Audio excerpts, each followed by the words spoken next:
No sé si te había contado que estoy trabajando en mi relación con Gopi, una de mis perritas. Es súper intensa y la verdad es que desde que la adopté ha sido así, pero su intensidad conforme se fue adaptando a la casa fue incrementando. Entonces como que a veces yo he sentido como cierto repele hacia ella cuando se pone como que corre y me empuja y me tira a botar y luego viene y me pone su pata en el ojo y me rasguña la cara. Y yo no entendía por qué, o sea, no la quería de la misma manera que quería a mis otros perros. O sea, me causaba a veces como enojo, como, ya, Gopi, como que tranquilízate. Y conforme fui trabajando en terapia me empecé a dar cuenta, entre más trabajaba en mí y me centraba en mí y en mi trabajo personal, empecé a darme cuenta que yo igual soy muy intensa. Entonces era de alguna manera como que me enojaba algunas cosas que veía en ella que estaban o están todavía en mí. Ya no puedo decir que si están todavía en mí, ya las tengo bastante como trabajadas, porque ya no me molestan. De hecho, he aprendido a amarla muchísimo y de maneras diferentes, ¿no? Como amando esta parte de mí que antes no. Pero ha sido como un descubrimiento súper ¿Y interesante y qué súper padre. significa para ti esto que mencionas como intensidad? O sea, como intensidad no sé, cuando yo tomo café, o sea, empiezo a hablar súper rápido y a veces soy un poco torpe, o me pego, o me caigo, o golpeo a alguien sin querer, entonces soy como ateperetada. Sí, no sé si sepas que es la palabra ateperetada. Sí, Ok. sí la conozco. Y esto como en función de o sea, esto que me cuentas tiene que ver de qué manera con el tema que estamos platicando de personalidad, cómo lo vinculas de manera directa tú. Pues mira, aquí yo te estoy platicando de algo que, o sea, ella ya era intensa, pero su intensidad fue incrementando conforme nos empezamos a relacionar. Entonces, a veces, o sea, esta parte de que los perros se parecen a sus dueños o los dueños se parecen a sus perros, entonces todo este debate, ¿no? O sea, sé que se han hecho estudios que demuestran que sí hay, o sea, como ciertas similitudes que los perros adoptan hacia sus dueños, o sea, por la personalidad que tienen. Y ahorita ya te platicaré un poco más, o sea, de algunos de esos Y, estudios. y es que en psicología, por ejemplo, cuando se habla de personalidad, en psicología hay N cantidad de teorías de la personalidad. Podría pensar ahorita en 15 20 teorías. Hay muchísimas teorías y siguen construyéndose.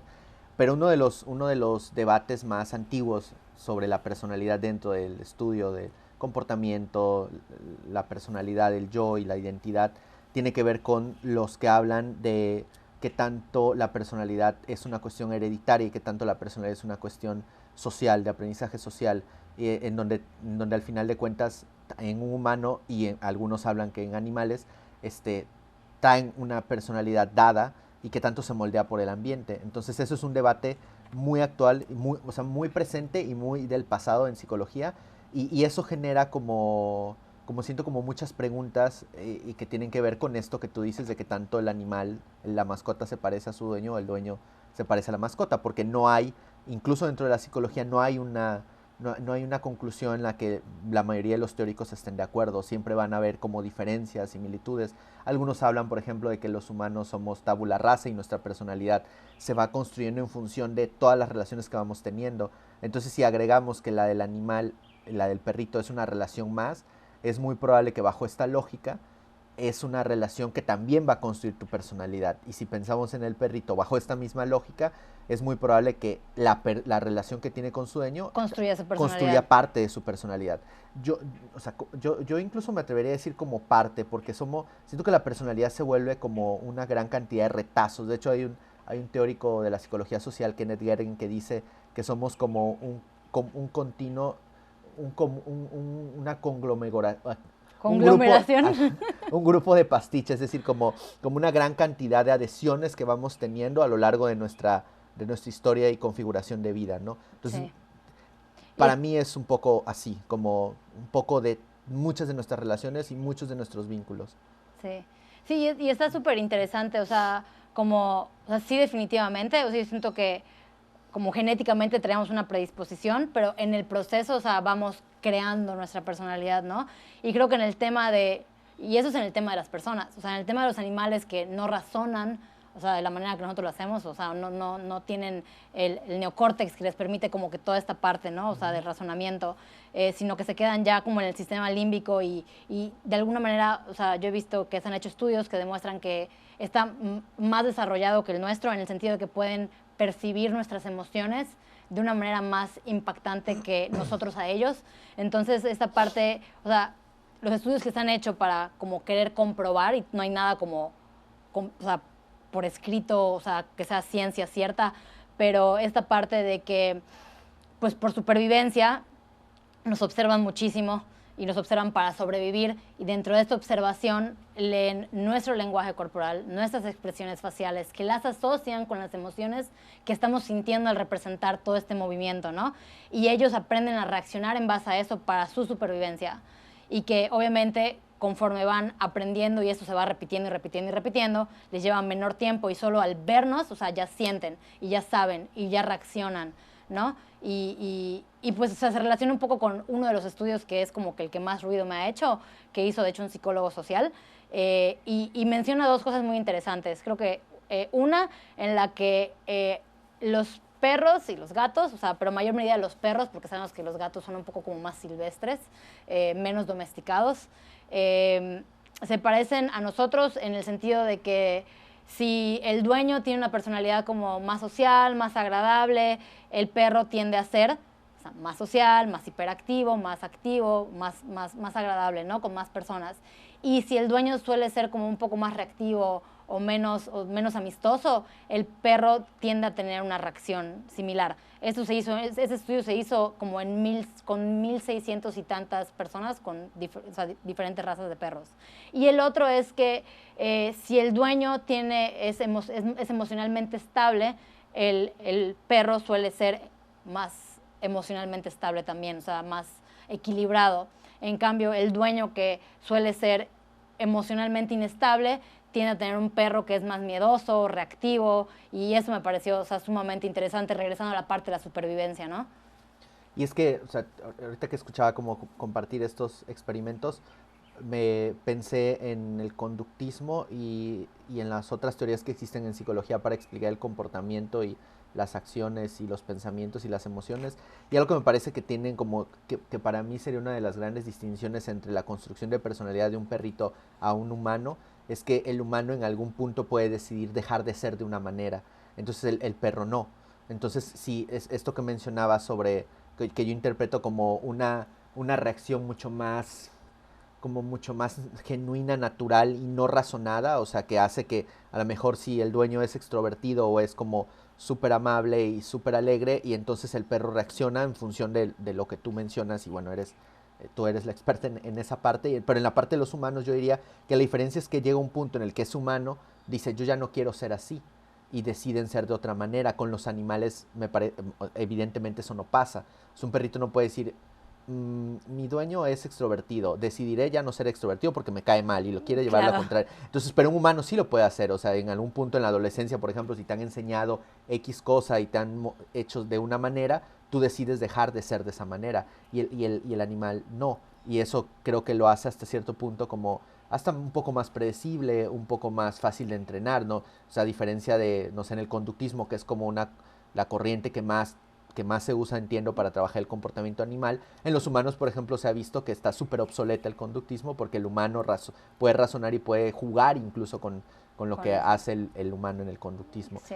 Lo que me hace pensar que en ese sentido quizá el animal es más vulnerable a la personalidad del humano Sí. y más receptivo a Que la personalidad platicamos en del algún humano. momento que genera confusión, ¿no?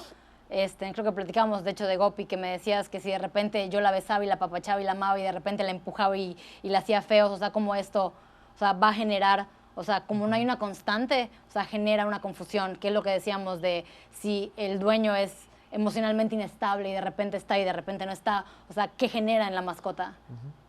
Fíjate, hay una teoría de una psicoanalista cuyo nombre no recuerdo, creo que Melanie Klein, que dice que los niños normalmente necesitan dos cosas para en la construcción como de una identidad y una personalidad como fuerte, sana, estable. Una es un sentido de validación, o sea, que los validan por ser quienes van siendo, y lo segundo es un sentido de seguridad, Entonces, este ejemplo que compartías de Gopi me hace pensar como en inseguridad, en la incertidumbre. O sea, si la reacción del humano va variando constantemente ante la misma acción de otro humano, por ejemplo, ese otro humanito va a reaccionar Sí. de Y no tiene manera que ser un como... niño, inclusive un adulto. Claro, exacto, también un adulto. Entonces, la diferencia es que al humano le puedes explicar tu comportamiento, o sea, le puedes decir, hoy estoy de mal humor, hoy voy a reaccionar diferente. Pero esto se lo dices a Gopi, Gopi no va a entender No. esa diferencia, sino ella va a buscar como normalmente te busca siempre, ¿no? Sí. Y a mí me pareció como, regresando al principio, ¿no? De nuestra plática, o sea, ¿qué tanto podemos utilizar esto a nuestro favor, tipo como personas? O sea, ¿qué tanto si yo hay algo en mi perro que me cae mal? O sea, ¿qué tanto eso que me cae mal está en mí? ¿O qué tanto eso que amo está en mí y lo puedo trabajar más? ¿Y cómo, o sea, nos sirve como un espejo y cómo puedo inclusive mejorar mi relación con mi mascota o mejorar mi relación conmigo misma, que me va a ayudar, si mejoro mi relación conmigo misma, me va a ayudar a mejorar mi relación con las personas que me rodean y con los seres vivos que me rodean? La realidad es que yo nunca había considerado esto que tú mencionas, pero digo, no es la primera vez que escucho que lo mencionas, y me ha hecho pensar lo poderoso que puede ser el vínculo con el animal para darnos cuenta de qué rollo con nosotros, ¿no? Y ahorita compartiendo como una anécdota personal, ahorita que narrabas esto, caí en cuenta de que me pasa parecido con mi perrita, con Happy María. Cuando tengo visitas, Happy María es muy intensa y busca y quiere besar y quiere acariciar. ¿Eres igualita? No soy igualito, pero mira qué interesante. No soy igualito, pero porque yo me trabajo Ok. y yo sé, y yo logro detener como ese ímpetu que a veces quiero ser como Como Happy. una miel que transcurre en un cuerpo, ¿no? Sonó rara esa expresión. Pero me preguntaba, ¿por qué me incomoda tanto y por qué inmediatamente busco como, cálmate, Calmar a cálmate, Happy. cálmate? O sea, Qué interesante. no sé si sea como, al final de cuentas, lo que hago yo conmigo mismo. Porque yo me lo digo, claro, yo no te voy a decir, cálmate, cálmate, Rogelio, sino eso lo estoy haciendo adentro, ¿no? Lo estoy haciendo en mi agenda privada. Happy Mariano tiene una agenda privada, ella es. O sea, Sí. no Y a la hora decide de algo. calmarla, ¿qué tanto se genera una frustración dentro de ella por no poder exhibir sus necesidades?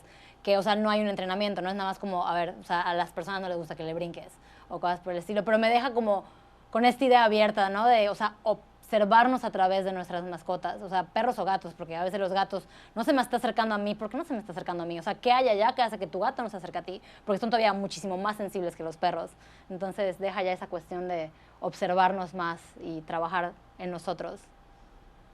Y digo, como último comentario que yo quiero hacer, en la psicoterapia, por ejemplo, hay como varias, en la historia de los teóricos de la psicoterapia, ha habido como muchos que han tenido acompañantes animales dentro del proceso de terapia, ¿no? Entonces, creo que no sé si funciona a veces como una especie de espejo o como una especie de vínculo más seguro para el humano. Ya. Y creo que sí, hay como, probablemente hay todavía como un área interesante de investigar y de seguir teorizando acerca del vínculo del humano y el perrito en la construcción de la personalidad.